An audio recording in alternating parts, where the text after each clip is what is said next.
반갑습니다. 반갑습니다.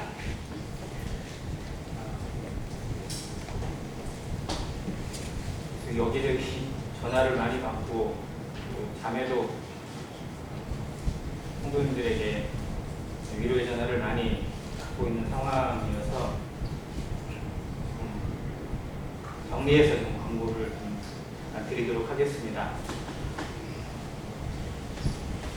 일단 이번 주 토요일 오전까지 몸에 주입하고 있는 항생제 주사를 다 맞아야 되는 상황이 됐습니다. 자궁에 있는 어떤 염증의 상태가 약으로 치료가 조금 어려운 지경이고 빨리 제거해야 수술을 할 수 있는 상황이라서 자매나 저는 주중에 퇴원을 원했는데 강하게 얘기를 하시면서 약 다 맞을 때까지는 못 나간다고 이렇게 얘기하셔서 토요일날 일단 퇴원을 해서 잠깐 쉬었다가 다음 주 수요일날 다시 입원하고 목요일날 오전에 수술이 예정되어 있습니다. 수술 시간은 대략 2시간 정도 걸린다고 하는데요. 그래서 기도해 주시고 또 기왕 수술하게 된 거 어려움 없도록 완치될 수 있도록 기도해 주셨으면 좋겠습니다. 말씀 교재 사도행전 12장이 되겠습니다. 지난 11장에서는 베드로가 고넬료에게 복음을 전한 부분에 대해서 유대인들에게, 유대인 성도들에게 설명을 하고 확인시켜주는 부분들, 그리고 그 이후에 안디옥에서 모이는 무리들이 생겨나게 된 것을 듣고 바나바를 파송하게 됩니다. 그리고 바나바가 그곳에 가서 상황을 보니까 정말 너무나 아름다운 모습으로 성장되어 있는 성도들을 보게 되고 그들을 가르치고 또 성장시키는 데 있어서 자신만의 힘이 아니라 더 큰 동역자가 필요하다는 걸 생각하고 다도에 있는 사울, 나중에 바울이 되는 사울을 찾아가서 함께 일할 것을 권해서 그들이 둘이 함께 안디옥에서 1년 동안 사역하면서 그곳에 있는 성도들이 그리스도인이라고 하는 이름을 얻게 되는 그런 부분을 보게 됩니다. 그리고 뒤에 있는 마지막 부분은 살피진 않았는데 그때 시대적인 사건 중에 하나가 선지자 하나가 나타나서 이 땅에 크게 기근이 될 거야, 흉년이 될 거라고 예언을 하게 되는 부분이 나오는데 그때 글라우디오 황제 때 이 일이 이루어지게 됩니다. 근데 성경에는 한 번만 나와 있는데요. 실제 역사적으로 보면 글라우디오 황제가 한 10몇 년 동안 재임을 하는 기간 동안에 무려 이 흉년, 기근이 4번이나 옵니다. 실제로 로마가 잘 다스리는 왕도 있었겠지만 실제로 그 시절에는 여러 기근들이 많았고 특히 여기 예언되어 있는 내용은 예루살렘 부근에서 즉 팔레스타인 지역에서 아주 큰 흉년이 든 내용입니다. 그래서 예루살렘 성도들이 곤핍하게 되고 기근으로 말미암아 어려움을 처하겠다는 소식을 듣고 이제 생겨난 교회 안디옥 교회에서 예루살렘의 소식을 듣고 그들에게 구조를 보내기 위해서 바나바와 사울에게 헌금을 해서 모아서 보내는 모습이 나오게 됩니다. 그리고 바나바와 사울이 그 먼 길에 와서 예루살렘으로 찾아오게 되는 과정인데 12장에는 아주 엉뚱한 사건이 일어납니다. 이 헤롯이라는 왕이 갑작스럽게 교회를 핍박하면서 사도를 죽이고 베드로를 옥에 가두는 그런 사건들 어떻게 보면 참 이해가 안 되는 것 같은데 여기에도 역시 사단의 숨은 계략이 담겨있고 또 정치적인 색깔도 담겨있음을 보게 됩니다. 원인 없는 결과는 없습니다. 성경에 나타나 있는 모든 것도 어떻게 보면 우연히 일어난 것 같지만 다 나름대로의 어떤 원인이 있고 또 그 원인을 조종하시는 하나님의 선하신 손길 또한 있습니다. 반대로 사단의 집요한 공격도 이렇게 담겨 있습니다. 사도행전 공부를 하면서 계속 초점을 맞춰야 되는 부분이 뭐냐면 교회를 향한 성령의 역사를 향한 사단의 끊임없는 공격과 핍박 이게 항상 있습니다. 언제나 모습은 다양해도 형태는 다양해도 항상 놓치지 않고 끝까지 파고들고 갈라놓고 어려움을 끼치고 성도들의 마음을 또 복음의 길을 회방하는 사단의 회방이 항상 있다는 것입니다. 그런데 그것으로 해서 무너지고 그것에서 포기되어지는 게 아니라 그럼에도 불구하고 성령의 역사는 더욱 뜨겁게 일어나고 하나님의 이 뜨거운 복음의 불길은 누구도 거스를 수 없다는 것이 사도행전을 통해서 증명된 하나님의 능력입니다. 이 일이 이 시대에도 우리 교회에도 나에게도 우리 가정에도 역시 동일하게 일어나야 합니다. 사단의 공격이나 사단의 회방은 끊임없이 일어납니다. 2000년 전이나 지금이나 모습은 다르고 형태는 다를지라도 끊임없이 우리를 넘어뜨리려 하고 우리를 시험에 빠뜨리려 하고 우리 마음을 낙심케 하는 일이 항상 있습니다. 우리 주변에 항상 널려 있어요. 세상으로 연결되어져 있기도 하고 또 심지어는 교회 안에 틈을 만들어서 그런 일을 자행하기도 합니다. 사단이 하는 일입니다. 이 끊임없는 괴계에 맞서서 과연 우리는 무슨 힘으로 버티고 있는지, 어떠한 능력으로 그걸 맞서 싸우고 있는지, 그걸 과연 이기고 있는지, 지고 있는지, 끌려가고 있는지, 능히 승리하는 개선의 노래를 부르고 있는지 점검해야 된다는 것입니다. 근데 이기는 비결은 사도행전이 보여줍니다. 성령의 역사로, 하나님의 은혜로만 가능하다는 것을 우리의 삶에서 확인해야 됩니다. 그래서 내 힘으로 아니라, 내가 가진 것으로가 아니라 하나님의 은혜로, 성령의 능력으로, 성령의 역사로 그걸 이겨내는 성도, 그리고 그것을 자랑하고 증거하고 나타내는 성도. 그래서 이 시대의 교회를 향해서 사도행전 29장을 기록하라는 책임이 주어져 있다는 것입니다. 사도행전은 계속 쓰고 있습니다. 우리에게도 역시 사도행전에 한 페이지가 주어져 있고 한 장이 주어져 있다는 사실을 기억하고 우리는 우리 안행교회를 향해서는 어떠한 기록이 남겨질 것인지, 나를 통해서는 하나님 앞에 어떠한 기록을 남겨가고 있는지, 하나님 앞에 어떠한 기록이 쓰여지고 있는지 점검하고 생각하고 또 기도하고 바로 잡는 기회가 되기를 바라는 마음이 있습니다. 12장 1절 보겠습니다. 그때 헤롯 왕이 손을 들어 교회 중에서 몇 사람을 헤아리 하여 요한의 형제 야고보를 칼로 죽이니.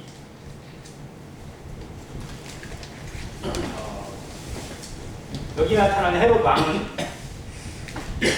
예수님을 핍박했던, 예수님을 아기 예수를 죽이려고 했던 헤롯 대왕의 손자입니다.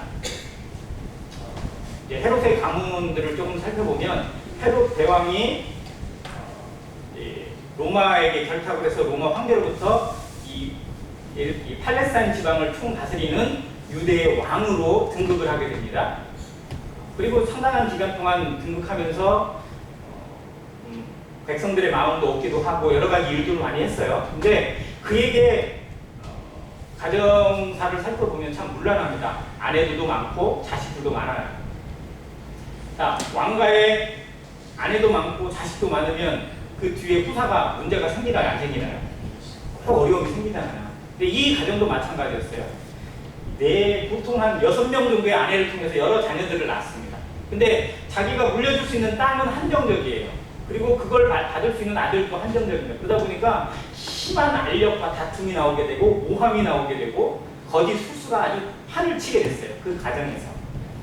그래서 그의 아들 중에서 실제로는 가장 유력하다고 생각되어지고 가장 똑똑하다고 여겨지는 아들이 하나 있는데 그 이름이 아리스토블루스라는 아들이 있습니다. 근데 이 아들이 모함을 받아서 죽어요. 어떻게 보면 파당 싸움에 좀 얽힌 것 같기도 하고요. 우리는 조선시대의 역사를 살펴보면 무슨 사도세자급 정도라고 보여지나요? 아무튼 억울하게 어떻게 보면 죽음을 당해요. 그래서 결국은 아리스토블루스는 죽고 그 뒤를 이어서 다른 어머니, 다른 배가 다른 형제들이 뒤를 이어서 이제 분봉왕이 됩니다. 이제 완전히 한 나라를 다 다스리지 못하고 떼어주는 거예요. 그래서 3명의 아들이 헤롯이 통치하던 땅을 나눠서 다스리게 됩니다. 그게 예수님이 공생애를 사시는 동안에 나오는 분봉왕들이에요. 그래서 헤롯 빌립이 있고 헤롯 안티바스가 있고 헤롯 아킬라오가 있습니다. 이 3명의 아들들이 이 유대 땅을 3등분해가지고 다스리고 있었어요. 이제 그 중에 그 가장 큰 힘이 가지고 있었던 사람이 헤롯 안티바스입니다. 안티바스. 그리고 예수님을 재판할 때 빌라도와 함께 예수님을 같이 재판했던 사람 중에 이 안티바스. 그런데 그들은 그냥 그 시대에서 끝났어요. 자, 그들의 세대가 끝나고 그 다음 세대가 이제 새로 왕위를 물려가야 되는데 로마에 찍혔어요. 그래서 다들 신임을 잃었어요. 그래서 쟤들 중에서는 로마가 인정해줄 만한 군주가 없다, 왕이 없다. 대신 누구를 세웠냐면 일찍 죽은 아리스토블루스의 아들. 어떻게 보면 아버지가 일찍 죽고 억울하게 죽었으니까 그 아들을 조금 좀 회복시키는 차원에서 로마에서 그 사람을 왕위로 세워줍니다. 그 사람이 바로 헤롯 아그리파. 지금 여기 본문에 나와 있는 헤롯 아그리파 1세가 자기 아버지가 일찍 억울하게 죽임을 당한 아리스토블루스의 아들이에요. 그러니까 어떻게 보면 이 아들은 좀 기회를 노리면서 아버지의 어떤 원한을 좀 갖고 뭐 그런 의미로도 좀 왕이 되기 위해서 좀 많이 노렸던 그런 사람입니다. 그리고 왕이 됐는데 재임 기간은 딱 7년밖에 되지 않아요. 그리고 지금 이 본문이 기록된 이 시점은 재임의 거의 끝털입니다. 마지막 때예요. 근데 그도 하던 일을 보니까 로마에서도 도저히 얘도 아니다라는 그런 걸로 그의 생명 자체가, 정치 생명이 거의 막판에 와 있었어요. 근데 이제 이 사람이 자기 생명을 조금이라도 연장시키려면 과연 어떻게 해야 될까? 그러다가 기회를 노리다가 뭐를 생각했냐면 유대인의 마음을 얻어서 유대인들로 하여금 자기를 계속 왕위를 유지할 수 있도록 이끌자라는 생각을 하게 되죠. 그래서 누구를 핍박하냐면 교회를 핍박합니다. 그러니까 유대인들의 마음을 얻기 위해서, 즉 유대인 관원들과 바리새인들이나 서기관들이 자기를 도와주면 자기의 왕권이 계속 유지될 수 있다고 생각을 했기 때문에 그 왕권을 계속 유지하기 위해서 거꾸로 어디를 핍박하냐면 유대인들이 가장 싫어하는 기독교, 교회를 핍박하게 됩니다. 여기에 그런 배경이 담겨 있어요. 그래서 그 중에 누구를 죽일까 이렇게 이제 하다가 이제 어떤 모함을 씌웠는지 모르겠지만 아무튼 야고보를 타깃으로 세우고 야고보를 칼로 죽여버립니다. 아주 무서운 일이 벌어졌어요. 그리고 야고보만 죽은 게 아니라 많은 성도들이 죽었고요. 그리고 그 일에 대해서 유대인들이 환호를 하는 거예요. 너무 환영하고 막 잘했다고 박수를 쳐주고 당신 대단하다고 막 이렇게 칭찬을 해주는 겁니다. 그러니까 기고만장해서 이제 어떻게 하냐면 교회의 가장 우두머리라고 하는 베드로를 죽이기로 작정을 해요. 근데 막상 체포를 하고 보니까 그때가 언제냐면 무교절 기간이에요. 명절 기간이에요. 유대인에게 가장 큰 명절이잖아요. 그 기간에는 재판을 할 수도 없고 죽일 수도 없는 거예요. 그래서 잠시 옥에 가둬놓기로 하고 6월절 기간이 끝나면 이제 옥에서 나오게 한 다음에 이제 죽이려고 작정을 하게 되는 그 상황이었습니다. 그래서 야고보는 죽고 베드로는 옥에 갇혀 있는 거예요. 자, 야고보는 예수님이 공생애를 사시는 3년 동안의 공생애를 살 때 보통 어디를 가거나 어디에 들어가거나 할 때마다 꼭 데려가는 제자 3명이 있었어요. 3명은 가장 예수님 가장 지척에서 이렇게 수행했던 세 명인데 베드로와 요한과 야고보, 그 야고보예요. 그러니까 예수님의 가장 가까이서 섬겼던 한 사람은 죽고 그리고 교회의 가장 우두머리급으로 생각하는 수제자 베드로는 옥에 갇혀있는 상황. 교회 입장에서 보면, 성도들의 입장에서 보면 정말 이거 교회가 끝나는 거 아닌가, 하나님의 역사가 여기서 마감되는 거 아닌가라는 위기가 찾아올 법한 그런 상황이 됐습니다. 지금까지 만난 여러 상황도 있고 환란도 많지만 지금 이 상황보다 더 심각하게 받아들이는 상황은 없었어요. 그러니까 이 일을 당했을 때 과연 교회가 무엇을 할 수 있을까? 우리가 생각지도 못한 큰 일을 당하게 되고 어려움을 당하게 되면 우리에게 흔히 말하는 것처럼 멘붕이 오는 경우가 있어요. 근데 정말 이 예루살렘 교회, 이 성도들이 이 멘붕이 온 상황을 어떻게 이겨냈느냐, 무엇을 했느냐, 바로 여기에 참 그들에게 하나님이 계신다는 5절에 보니까 이에 베드로는 옥에 갇혔고 교회는 그를 위하여 간절히 하나님께 기도하더라. 어떻게 보면 그들이 할 수 있는 것이 기도밖에 없었습니다. 근데 기도밖에 없는 게 아니라 기도만이 최고의 능력이라는 사실입니다. 우리들도 어떤 상황을 만나게 되고 또 어떤 성도의 어려움을 보게 되고 듣게 되고 그러면 정말 내가 할 수 있는 게 뭐밖에 없다고요? 기도밖에 없다고 느껴지는 때가 참 많습니다. 아, 내가 정말 뭘 더 할 수 있을까? 정말 기도밖에 없구나라는 생각을 많이 하게 됩니다. 근데 우리는 그 말을 할 때 기도의 능력을 온전히 체험하고 누리고 만끽하면서 그 생각을 하는 게 아니라 어떻게 보면 체념하는 듯한 느낌으로 기도를 떠올릴 때가 많다는 겁니다. 네, 이 말씀을 통해서 우리는 기도의 능력을 새롭게 배우게 되고 기도의 능력이 우리 삶에 정말 적용되기를 간절히 원합니다. 기도를 배우는 성도, 그냥 기도하는 성도가 아니라 기도를 온전히 배우는 성도가 되어야 합니다. 기도를 온전히 배우는 교회가 되지 못하면 그 교회를 통해서 하나님이 일하실 수 없고 그 성도를 통해서 하나님의 열매를 거둘 수 없습니다. 우리의 삶에 기도하는 성도가 아니라 기도를 온전히 배우는 성도가 되기를 다시 한번 생각하게 됩니다. 자, 이들이 기도를 하게 됩니다. 기도에 대한 언약, 기도에 대한 말씀, 또 기도에 대한 하나님의 약속과 확증은 구약 성경을 통해서도 어마어마하게 증명이 되어 있습니다. 성경의 역사는 어떻게 보면 기도의 역사입니다. 기독교의 역사도 어떻게 따져보면 기도의 역사예요. 우리의 삶도 자세히 돌아보면 결국은 환난과 연단과 고난과 모든 것들 속에 다 기도를 통해서 이루어지시는 하나님의 손길들을 경험하게 됩니다. 자, 이들이 기도하고 있는 모습, 그리고 하나님이 기도하게 하시는 이런 상황들을 생각하면서 우리에게도 허락하시는 어려운 상황들에 대해 과연 나는 무엇을 배우고 어떠한 시도를 하고 있는지, 무엇을 얼마나 간절히 기도하고 있는지 한번 생각해 보게 되었습니다. 기도에 대한 언약 중에 가장 대표적인 말씀이 몇 구절 떠올리면 마태복음 7장에 구하라 그러면 주실 것이요 찾으라 그러면 찾을 것이요 문을 두드리라 그러면 너희에게 열릴 것이니라 고 하셨습니다. 또 구약 성경에서는 예레미야 33장 3절에 흔히 333 법칙이라고 합니다. 너는 내게 부르짖으라 내가 내게 응답하겠고 내가 알지 못하는 크고 비밀한 일을 내게 보이리라고 약속하셨습니다. 부르짖으라고 하십니다. 정말 우리 마음이 다른 사람들을 향해서도 정말 얼마나 부르짖을 때가 많아요. 그러고 싶을 때가 얼마나 많습니다. 근데 하나님을 향해서 무슨 거리낌이 있고 무슨 체면이 어디가 있어요. 그냥 정말 마음껏 하나님을 향해서 부르짖을 수 있는, 근데 그게 무슨 목적을 위해서냐가 더 중요하다는 거예요. 너희는 먼저 그의 나라와 그의 일을 구하라고 하셨는데 정말 나를 위해서 구하는 것인지 하나님의 영광을 위해 구하는 것인지 분별하고 하나님의 뜻이 서도록 하나님의 영광이 나타나도록 부르짖는, 간절히 매달리는, 그리고 엎드리는 그런 기도가 우리를 통해서 배워지기를 원합니다.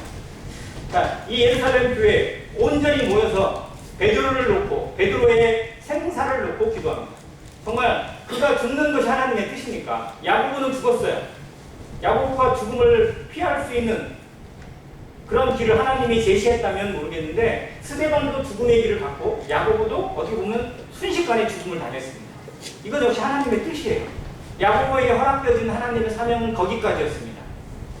근데 문제는 베드로에게 주신 하나님의 뜻이 과연 여기가 끝인지 아니면 그 다음에 또 다른 뜻이 있는지 성도는 다 알 수 없는 거예요. 우리에게도 마찬가지입니다. 우리의 삶에 하나님이 허락하시는 일과 사명과 모든 생사가 여기까지인지 그 다음에 더 연결되어 있는지 우리는 알 수 없습니다. 그래서 기도할 때도 내가 원하는 것이 아니라 하나님의 뜻이 무엇인지 깨닫게 해주고 하나님의 뜻이 온전히 나타나기를 구하는 기도가 나타나기를 원합니다. 자, 그들이 베드로를 놓고 아마 그렇게 기도했을 겁니다. 그리고 그 기도에 대한 역사가 바로 그 순식간에 이루어지게 될 거라고는 그들 스스로도 몰랐다는 사실입니다. 이 말씀을 쭉 묵상하다가 이런 글을 적어봤습니다. 말씀과 싸움에 능하지 못한 성도는 있을 수 있습니다. 말씀이나 복음이나 영혼 구원이나 또 어떤 교제나 상담이나 이런 부분에 능하지 못한, 익숙하지 못한 성도는 얼마든지 있을 수 있습니다. 그러나 기도하지 않는 성도는 있을 수 없습니다. 기도는 어떻게 보면 은사도 있다고 하지만 기도의 은사는 따로 정해지지 않습니다. 모든 성도에게 주신 하나님의 뜻이고 하나님의 명령입니다. 우리의 삶이 기도로 시작되어지고 모든 일에 범사에 그리고 쉬지 않고 기도하는 아름다운 성도의 삶이 되기를 원합니다. 자, 이제 기도에 대한 하나님의 응답 그리고 하나님의 역사를 보게 됩니다. 6절에 보니까 헤롯이 잡아내려고 하는 그 전날 밤에 라고 보겠습니다. 무교절 6월절 기간은 일주일입니다. 일주일 동안 지내야 돼요. 무교절. 무교병을 먹는 기간이 일주일입니다. 즉 베드로가 체포된 날이 정확하게 언제일지 모르지만 거의 일주일 정도 돼요. 그 기간 동안에 교회는 계속 기도하고 있었어요. 그리고 헤롯은 언제 이 베드로를 꺼내려고 하냐면 6월절 모든 명절이 끝나는 다음 날. 그러니까 지금 이날 밤은 무교절 기간의 마지막 날. 내일 아침이면 베드로는 재판정으로 가게 되고 거기서 뭐 불공정한 재판을 받고 죽음에 던져질 수밖에 없는 야고보처럼 순교를 받을 수도 있는 그런 상황이에요. 근데 그날 밤에 하나님이 역사하신다는 사실. 자, 그러면 한번 생각해볼게요. 하나님이 그 전날에는 응답하실 수 없었을까요? 베드로가 잡히자마자 그 다음날 바로 그냥 빼내시는 것도 가능하잖아요. 근데 왜 그걸 꼭 마지막 순간까지 하나님이 두셨을까? 그건 우리가 알 수 없습니다. 왜 하나님이 거기까지 기다리셨는지, 왜 그걸 허락하셨는지는 아무도 모릅니다. 그러나 정말 하나님도 어떻게 보면 극적인 어떤 그런 걸 통해서 믿지 않는 자들에게 또 대적하는 자들에게 주시는 메시지도 있다고 생각이 들었습니다. 우리의 상황에 빨리 하나님이 뭐 해주셨으면, 빨리 해결해 주셨으면 좋겠다라는 생각을 많이 갖습니다. 뜸들이지 않고. 근데 하나님이 정말로 뜸을 들이실 때도 있고 많이 기다리게 하시고 많이 엎드리게 하시는 때도 있더라는 겁니다. 평생을 그걸 기다리게 하시는 경우도 있습니다. 근데 그것에 대해서 내 생각으로 왜 하나님이 그렇게 하셨는지가 아니라 우리는 지느낍니다. 토기장이가 어떻게 우리의 모습을 빚어갈지, 어떠한 모습으로 사용하실지 그건 토기장의 손에 달려있는 겁니다. 우리의 역할을 바로 찾고 하나님을 온전히 경외하는 삶이 기도를 통해서 배워지기를 원합니다. 자, 그날 밤이었어요. 마지막 순간의 밤입니다. 이날이 지나고 나면 어쩌면 베드로는 희망을 가질 수 없는 그런 지경이었어요. 근데 이 상황이 참 묘한 게 베드로가 두 군인 틈에서 두 쇠사슬에 매여서 누워 자고 있습니다. 조금 그려볼게요. 자, 헤롯이 얼마나 베드로를 철저히 감시하게 했냐면 4명의 군인을 4패로 나눠요. 즉 16명을 이 베드로 하나를 지키기 위해서 세운 거예요. 16명을. 그리고 4명이 계속 교대로 돼요. 그러니까 4명 중에 그러니까 4조 중에 한 조는 직접 베드로 옆에 있습니다. 그 감옥 안에 같이 있는 거예요. 베드로 옆에서 꼼짝도 못하게 옆에서 같이 있어요. 그리고 한 조는 제1문을 지키고 또 한 조는 제2문을 지킵니다. 그러면 또 한 조는 이제 쉬어야죠. 교대해야 되니까. 그러니까 그렇게 4조를 만든 거예요. 그러니까 얼마나 철저히 감시하고 있는지. 즉 베드로가 지금까지 해온 역사와 어떤 것을 유대인들이 너무 잘 아는 거예요. 교회가 탄생된 이후에 베드로를 죽이려고도 했고 그에게 여러 가지 것을 했지만 정말 얼마나 막 빠져나가기도 하고 정말 뭐 도움을 입고 하는 그런 모습을 보면서 얘는 철저히 감시해야 된다. 꼼짝도 못하게 해야 된다. 그래서 쇠사슬에 두 사슬에 손을 꽁꽁 묶어놓고도 군인을 바로 옆에 붙여놔서 꼼짝도 못하게 옆에서 지키게 하는 거예요. 그리고 문 2개를 다 지킵니다. 그러면 정말 누구도 못 빠져나갈 것 같은데 천사가 나타나서 베드로를 자고 있는 베드로를 깨워요. 그 와중에 자고 있는 베드로도 참 대단하죠. 정말 삶의 모든 것을 달관했는지 아니면 너무 피곤했는지는 알 수 없지만 내일이면 죽을 수도 있는 상황에 베드로는 어떻게 보면 자고 있어요. 그것도 깊이 잠들었습니다. 근데 천사가 나타나서 베드로를 깨웁니다. 심지어 어떻게 하냐면 쳐서 깨우는 거예요. 안 일어나니까. 쳐서 깨우고 옆구리를 쳐서 깨워 이르되 급히 일어나라 하니 쇠사슬이 손에서 벗겨집니다. 자, 그리고 그 옆에 지키고 있는 군인들이 있는데도 불구하고 베드로가 일어나는데 전혀 눈치도 못 채고 아무것도 감지도 못해요. 즉 그들을 더욱 깊이 잠들게 하신 하나님의 역사를 보게 됩니다.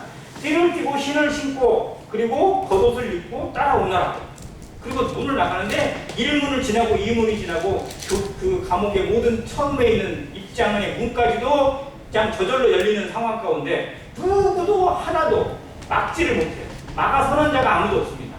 하나님이 하시는 일, 하나님께서 작정하시고 이루시는 일에 사단이 아무리 방해를 하고 해방을 한다 하더라도 막을 수 없다는 것입니다. 근데 이런 일이 항상 일어날까요? 베드로에게 일어나는 이런 기적이나 이런 능력이 언제나 일어나는 일일까요? 그건 아니라는 거예요. 자, 그러면 과연 이 시대에는 과연 하나님의 역사는 어떻게 일어날까? 그건 시대적인 상황마다 다릅니다. 이 시대에 왜 이렇게 하셨는지는 하나님만이 아시지만 이때 이게 필요했기 때문에 그렇게 하셨어요. 지금 이 현실에서도 이러한 비슷한 사례들을 우리가 들을 때가 있습니다. 간증으로. 왜냐하면 믿지 않는 저 세계 속에, 불신자 속에 갇혀있는 세계 속에 책 제목이 정확히 생각 안 나는데 하늘에 속하는 사람인가요? 윈 형제라고 어떤 중국에서 이렇게 복음을 전하는 형제 사역 간증에 대한 어떤 부분을 읽다 보면 정말 베드로가 겪은 이러한 일들이 그에게 실제로 일어나는 것들을 기록하고 있는 모습도 보게 됩니다. 이 시대에도 얼마든지 일어날 수 있습니다. 그러나 우리가 이런 일을 일어나기를 바라는 건 어떻게 보면 또 안 맞는 부분도 없지 않아 있습니다. 근데 이 시대엔 하나님께서 베드로에게 이렇게 역사하셨고 그를 이렇게 구해내셨습니다. 베드로는 천사를 따라 나가면서도 정말 이게 생시라고는 생각하지 않고 환상이라고만 여겼습니다. 그런데 길거리에 나와버렸어요. 그렇게 깊은 감옥에서 다른 역사에 보면 이 베드로가 갇혔던 감옥이 성전에 딸려있는 안토니오 요새라고 합니다. 요새예요. 나중에 바울도 나중에 이 요새 나중에 갇히는 대목이 나옵니다. 아주 깊은 구중 감옥 같은 데예요. 정말 특별 죄수를 가두는 그런 곳인데 베드로가 거기서 그냥 아주 한 끝도 못 건드리고 그냥 무사히 빠져나오는 모습을 보게 됩니다. 11절 이에 베드로가 정신이 들어있는데 내가 이제야 참으로 주께서 그의 천사를 보내어 나를 헤롯의 손과 유대 백성의 모든 기대에서 벗어나게 하신 줄 알겠노라. 그날 밤에 지금까지 약 일주일의 시간 동안은 정말 기도하는 성도들의 모든 것에 대한 응답이나 이런 것들이 전혀 나타나지 않았는데 정말 마지막이라고 여겨지는 그날 밤에 하나님이 이루시는 역사, 하나님이 만들어가시는 기적과 같은 일을 그가 경험하면서 하나님의 행하시면, 하나님이 손을 쓰시면, 하나님이 역사하시면 사단이 아무리 방해해도, 헤롯 왕이 방해를 해도, 유대인들이 아무리 수를 써도 안 되는 것을 깨닫게 하셨어요. 내 생명은 유대인의 손이나 헤롯 왕의 손에 달려있는 것이 아니라 하나님의 손에 달려있다는 걸 깨달았다는 것이죠. 우리의 생명이 하나님의 손에 달려있습니다. 특별히 성도들은 이러한 부분에 대해서 정말 사명과 그리고 자기의 생명의 모든 것을 하나님께 맡기는 그런 소원의 기도가 참 필요하다고 생각이 되어집니다.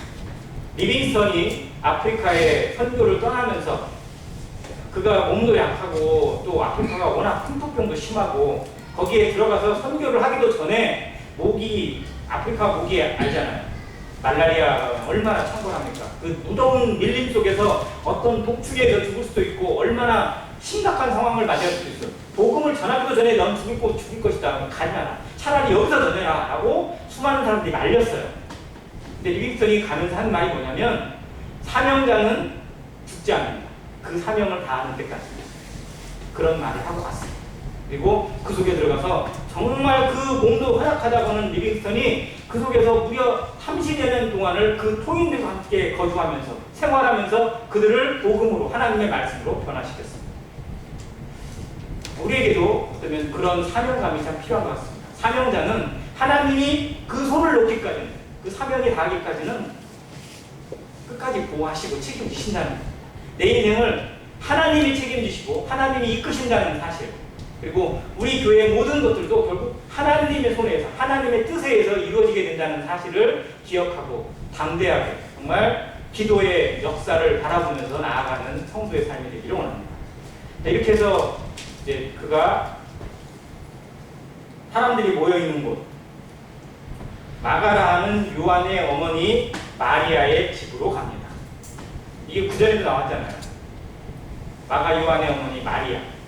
이 마리아의 집이 참 기독교의 초기 역사와 뗄래야 뗄 수가 없는 장소입니다. 예수님이 최후의 만찬, 레오나르도 다빈치가 그린 그 유명한 그림 있잖아요. 최후의 만찬. 최후의 만찬을 한 장소로 이 마가 요한의 다락방을 이야기합니다.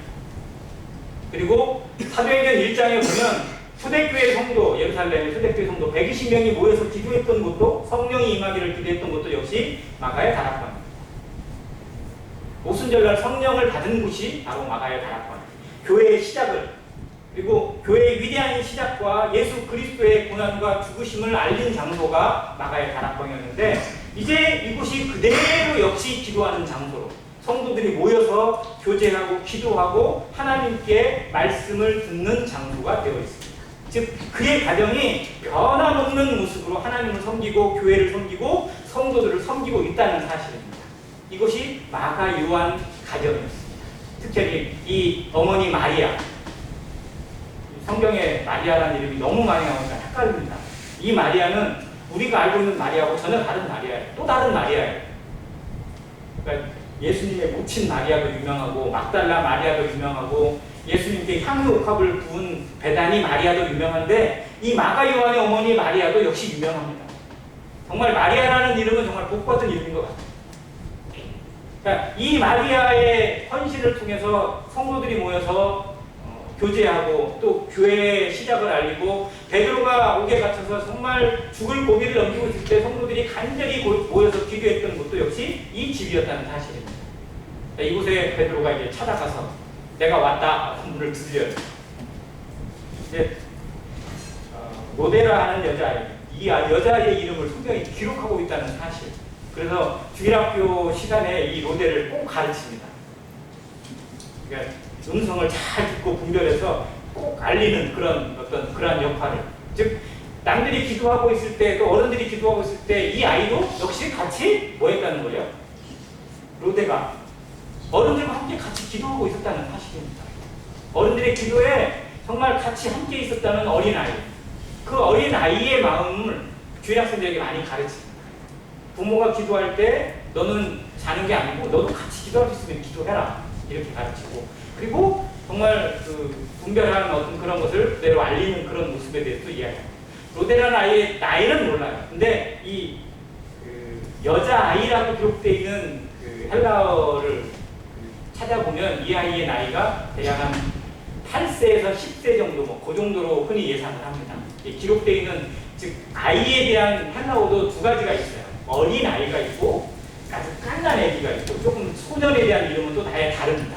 이런 걸로 볼 때 어느 정도 지각과 뭔가를 가지고 있지만 아주 큰 어린은 큰 청소년은 아닌 그런 정도의 나이라고 구분이 됩니다. 이 아이가 베드로의 음성을 바로 알아들은 거예요. 그리고 문도 안 열고 바로 사람들한테 가가지고 베드로가 왔다고 막 알리는 겁니다.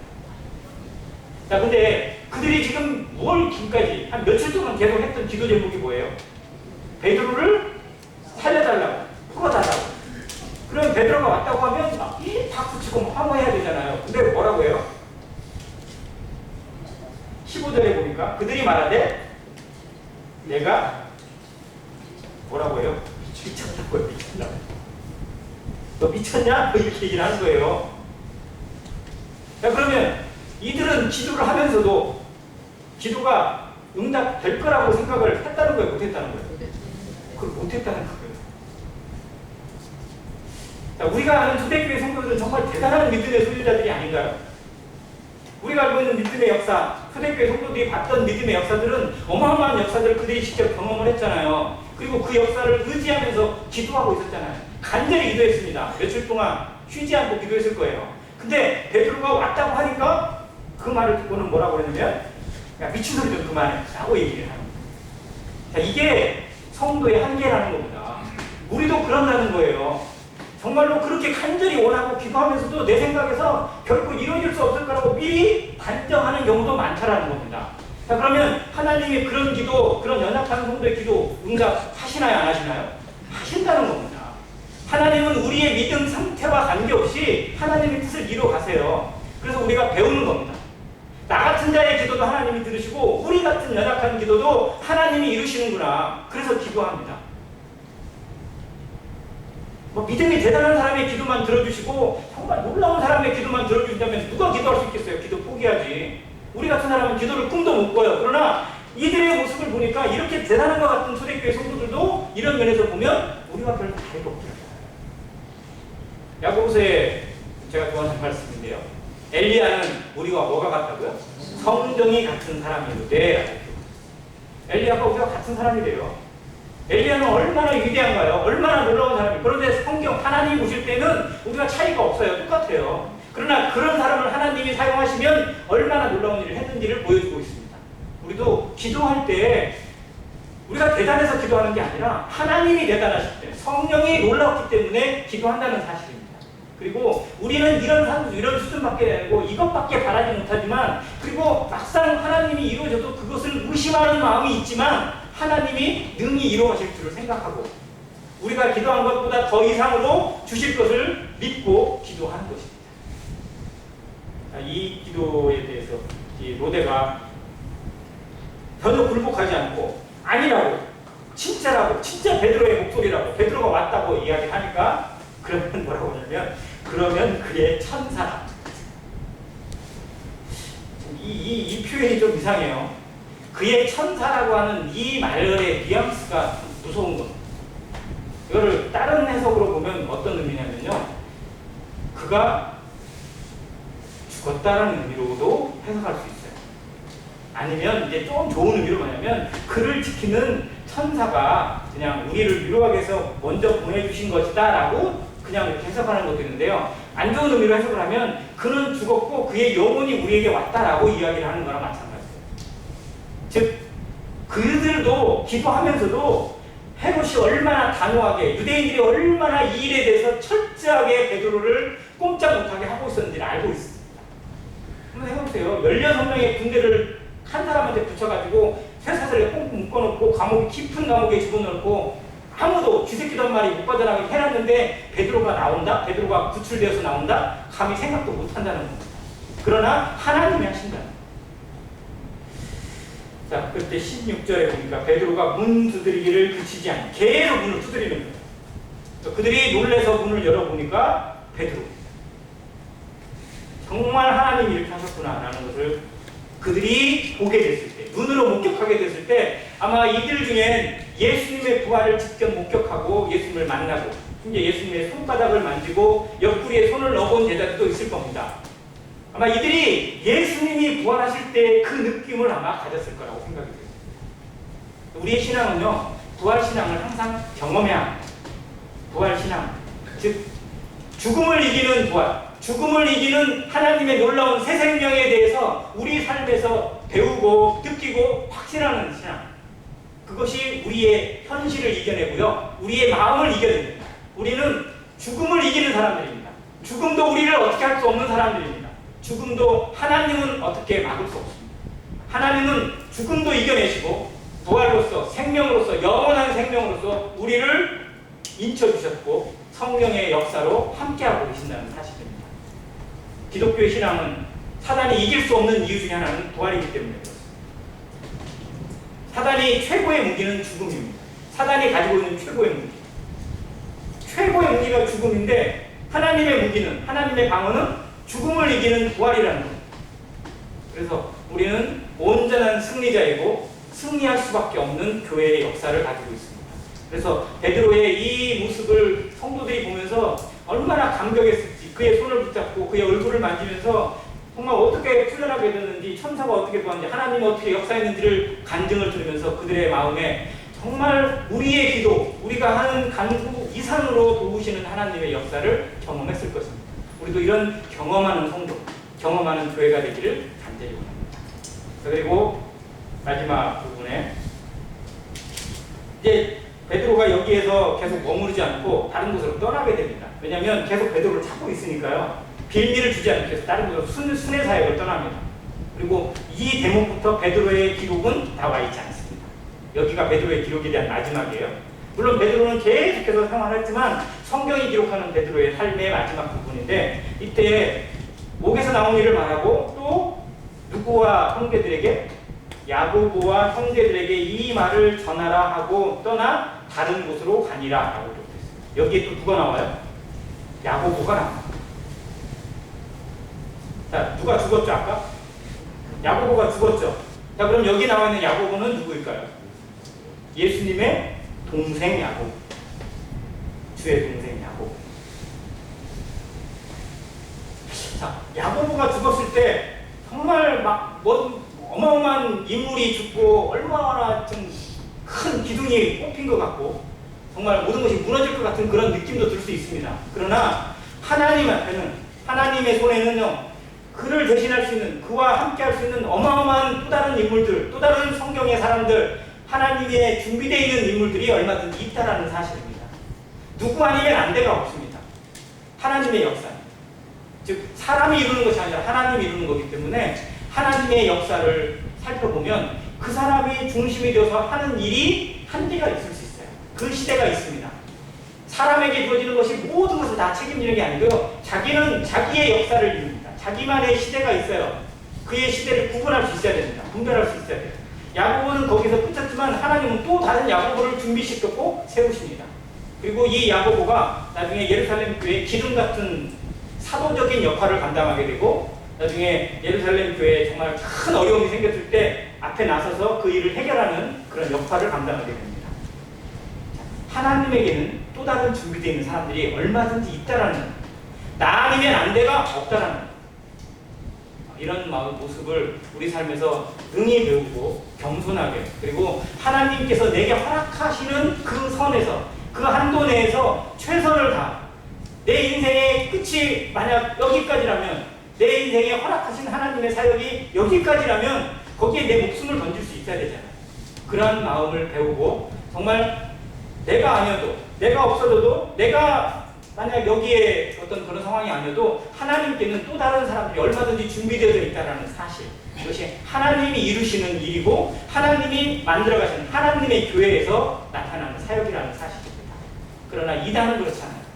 이단은 그 사람 중심으로 되어 있는, 그래서 사람 중심으로 모이게 되고 사람이 머리가 되어서 모이게 되면 그것이 하나님을 대적하는 이단의 모습으로 변질될 수밖에 없다는 사실, 이거를 한번 생각해 보게 되었습니다. 예루살렘 교회에 참 어려움이 생겼지만, 그리고 사도가 죽고 또 사도가 옥에 갇히는 일이 생겼지만 하나님의 역사는 누구도 거스를 수 없고 막을 수 없는 위대한 발걸음을 성령께서 하나님을 통해서 이루어 가신다는 사실을 생각해 보게 되었습니다. 다음 시간에는 이제 그 환란의 대상이었던 헤롯, 이 헤롯 왕이 정말 어떻게 하나님의 심판을 받게 되는지 역사가 그대로 증명해 주고 있습니다. 하나님을 대적한 일에 대해서 하나님이 때로는 그냥 지나가는 것 같고 방관하시는 것 같고 놔두는 것 같고 악인들이 오히려 더 형통하는 것 같고 더 잘 되는 것 같고 하는 걸 볼 때 성도들의 마음이 참 괴로울 수도 있고 오해에 불러일으킬 수도 있어요. 그러나 악인들의 끝은 분명하다는 사실입니다. 이것에 대해서 사도행전 12장이 이렇게 똑같이 답을 주고 있습니다. 그 부분을 통역하면서 정말 성도의 형통에 대해서 한번 생각해 볼 수 있기를 바랍니다. 이상입니다.